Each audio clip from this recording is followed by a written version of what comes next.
ఇప్పుడు ఒక నెల రోజుల అన్ని చేసిండు అనుకో, మళ్ళీ కేసీఆర్కి వేస్తాడు అంటాడు, రేవంత్ రెడ్డికి వేస్తా అంటాడు. జనం మూడు కూడా అట్లా లేదు.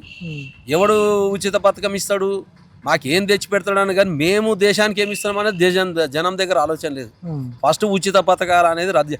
ఎవడు ఉచిత పథకం పట్టిస్తే ఆ ఎమ్మెల్యే సభ్యత్వం రద్దు కావాలి, అసలు చట్టం రావాలి. ఎమ్మెల్యే ఎంపీ పథకం ఎవడైనా కానీ ఉచిత పథకము. అందరు ఉచిత పథకాలు ఇవ్వకపోతే ఎవడో ఓట్లు వేస్తారు కదా జనాలు. ఎవడు ఉచిత పథకం ఇవ్వకమాను, అప్పుడు దేశం ఇంకా డెవలప్ అవుతుంది. ఎడ్యుకేషన్ డెవలప్ చేయమను. ఇప్పుడు ఒక నెల రోజుల అన్ని చేసిండు అనుకో, మళ్ళీ కేసీఆర్కి వేస్తాడు అంటాడు, రేవంత్ రెడ్డికి వేస్తా అంటాడు. జనం మూడు కూడా అట్లా లేదు. ఎవడు ఉచిత పథకం ఇస్తాడు, మాకేం తెచ్చి పెడతాడని, కానీ మేము దేశానికి ఏమి ఇస్తాం అనేది జనం దగ్గర ఆలోచన లేదు. ఫస్ట్ ఉచిత పథకాలు అనేది రద్దు. ఎవడు ఉచిత పథకం పట్టిస్తే ఆ ఎమ్మెల్యే సభ్యత్వం రద్దు కావాలి, అసలు చట్టం రావాలి. ఎమ్మెల్యే ఎంపీ పథకం ఎవడైనా కానీ ఉచిత పథకము. అందరు ఉచిత పథకాలు ఇవ్వకపోతే ఎవడో ఓట్లు వేస్తారు కదా జనాలు.